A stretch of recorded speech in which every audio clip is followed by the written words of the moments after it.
Everyone, जैसा कि हम लोग जान रहे हैं कि इस वक्त हमारा 10th ABCD यानी कि आर्ट साइड और साइंस साइड इन सब का फिजिक्स चल रहा है, जिसमें से लाइट यानी कि प्रकाश चैप्टर नंबर आपका 10 ये चल रहा है।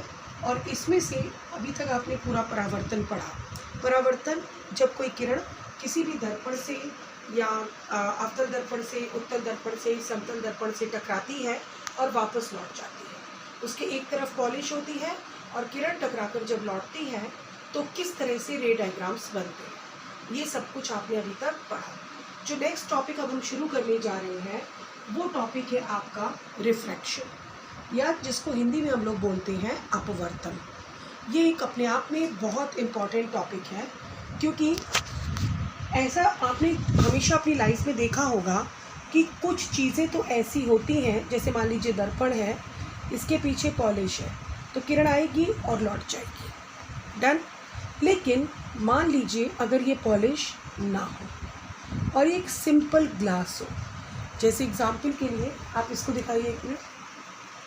ये देखिए, ये खिड़की का शीशा है, आपको आर पार दिखाई दे रहा है, देखिए ध्यान से, उधर क्या रखा है सब कुछ दिखाई दे रहा है, इसमें पॉलिश नहीं है, इसको हम बोलते हैं सिंपल ग्लास। पीछे इसको हम बोलते हैं, क्या बोलते हैं, सिंपल ग्लास। तो जब इस तरह की ग्लास में कोई किरण टकराएगी तो वो वापस नहीं लौटेगी, वो पार करेगी। सिंपल बात है, क्योंकि जब इधर पॉलिश नहीं है तो किरण पार करेगी, डन। तो मान लीजिए हम एक ग्लास का टुकड़ा लेते हैं, या इसको आप सिल्ली भी बोल सकते हैं, ग्लास का पीस लिया। तो अपवर्तन का मीनिंग क्या होता है? जब कोई किरण एक माध्यम से दूसरे माध्यम में प्रवेश करती है और उस केस में वो अपने ओरिजिनल जो पाथ होता है उससे थोड़ी सी अलग हो जाती है, यानी कि रास्ते से, तो प्रकाश की इस घटना को अपवर्तन कहते हैं। जैसे आपको ये दिखाई दे रहा है कि यहाँ पे वायु है, हाँ या नहीं, बोलिए। और जो ये रखा हुआ है ये ग्लास है या फिर शीशा है, डन। ये वायु है, ये ग्लास है, फिर यहाँ पे क्या है बेटा, वायु है। तो यहाँ पर माध्यम क्या हुआ, वायु। यहाँ पर माध्यम क्या हुआ, शीशा या ग्लास। फिर यहाँ पर माध्यम क्या हुआ, वायु। तो अपवर्तन कहता है कि अगर कोई किरण इस प्रकार से किसी शीशे में, मतलब एक माध्यम से दूसरे माध्यम में प्रवेश करती है तो वो यूँ सीधे नहीं चलेगी, वो अपने पथ से थोड़ी सी अलग हो जाती है। तो इस घटना को हम क्या बोलते हैं, प्रकाश का अपवर्तन। मान लीजिए मैंने यहाँ पर एक 90 डिग्री का कोण खींच लिया, तो इसको हम बोलते हैं कोण को अभिलंब, कोई प्रॉब्लम नहीं है, या परपेंडिकुलर। जो किरण आती है उसको आप ऑलरेडी जानते हैं कि उसको हम क्या बोलते हैं, आपतित किरण, ठीक है। और जो किरण यहाँ से निकलेगी उसको हम बोलेंगे अपवर्तित नहीं बोलेंगे, परावर्तित नहीं बोलेंगे, क्योंकि लौट नहीं रही है, हम उसे बोलेंगे अपवर्तित। तो उसका मतलब अपवर्तन क्या हुआ, यदि कोई किरण एक माध्यम से दूसरे माध्यम में प्रवेश करती है तो अपने ओरिजिनल यानी कि अपने मूल पथ से थोड़ी सी विचलित हो जाती है, और विचलित होने की इस घटना को हम अपवर्तन कहते हैं। अच्छा, फिर आप बोलेंगे मैम ये तो यहाँ भी आएगी, हाँ सही बात है। और उसके बाद फिर जब ये निकलेगी तो इस तरह से, तो यहाँ पे क्या हुआ, ग्लास से जा रही है वायु में, और यहाँ पे क्या हो रहा है कि वायु से जा रही है ग्लास में, तो ये भी यहाँ पर एक अभिलंब होगा। और ये क्या होगा, यहाँ पे आपतित किरण ये वाली होगी और अपवर्तित किरण। तो कायदे से देखा जाए तो इस ग्लास की सिल्ली में दो जगह अपवर्तन हो रहा है। कब, जब वायु से ग्लास में आती है और जब ग्लास से वायु में आती है। और देखिए यहाँ पे आई टेढ़ी हो गई, यहाँ पे आई फिर टेढ़ी हो गई। Is it clear to everyone? तो अपवर्तन क्या होता है, एक माध्यम से दूसरे माध्यम में आने पर अगर कोई भी प्रकाश की किरण अपनी स्थिति या अपने मूल पाथ को बदल लेती है तो प्रकाश की इस घटना को अपवर्तन कहते हैं। आने वाली किरण को आपतित किरण, निकलने वाली किरण को अपवर्तित किरण, उस बिंदु पर खींचे गए 90 डिग्री की रेखा को अभिलंब कहते हैं। और यह क्या होता है, एक माध्यम से दूसरे माध्यम में जाने में। तो अगर हम ग्लास की सिल्ली में देखें तो यहाँ पर 2 बार अपवर्तन की क्रिया हो रही है। Is it very clear to everyone? आइए, इसके बाद जैसा कि आपने पढ़ा था कि परावर्तन के 2 नियम होते हैं। पहला नियम क्या था, sine i equal to sine r, यानी कि आपतन कोण और परावर्तन कोण एक दूसरे के बराबर होते हैं। याद आया?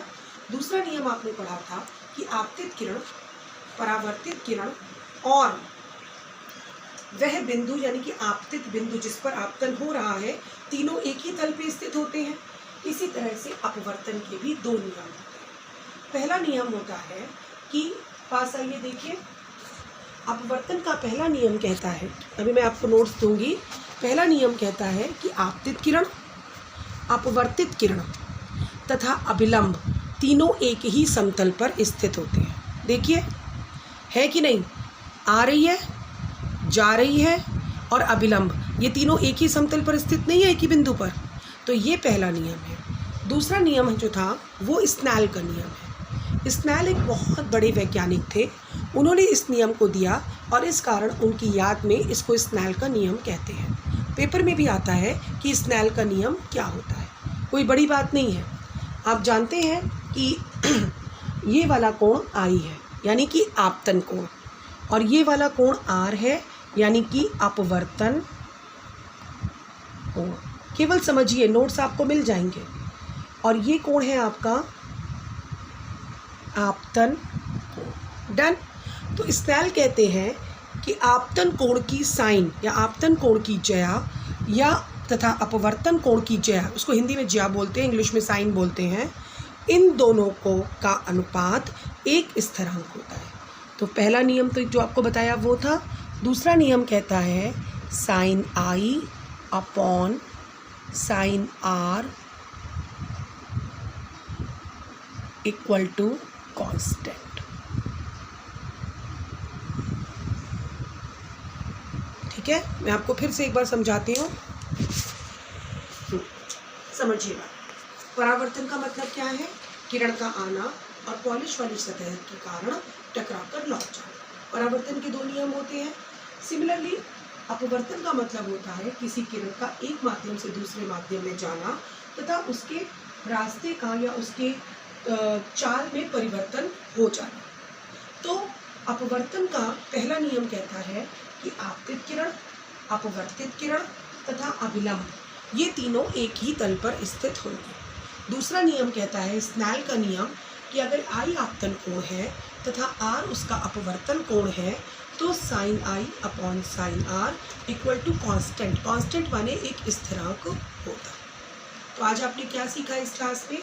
अपवर्तन किसको कहते हैं, अपवर्तन कैसे होता है, माध्यम क्या होता है, आपतन कोण क्या है, अपवर्तित किरण क्या है, आपतित किरण क्या है, अभिलंब क्या होता है, और आपने सीखा कि इसके 2 नियम बेसिकली क्या है।